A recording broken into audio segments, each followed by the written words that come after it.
CPI Maoist పార్టీకి చెందినటువంటి peoples liberation guerrilla army సంబంధించిన ముఖ్య నాయకుడు బడ్సే సుక్క ఎలియాస్ దేవా, ఆయన ఆ పిఎల్జిఏ బెటాలియన్ కమాండర్.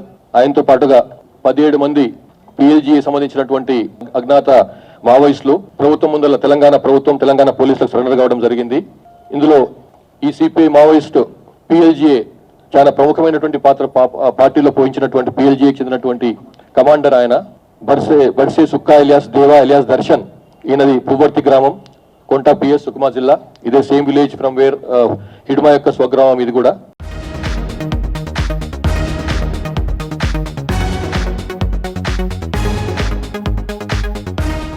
मावा आत्मसमर्पण ते शामिल आता पोलीस अधिकारी को लेकिन मीडिया कार्मिक किनु सब तेलंगाना गवर्नमेंट किनु नावा धन्यवाद.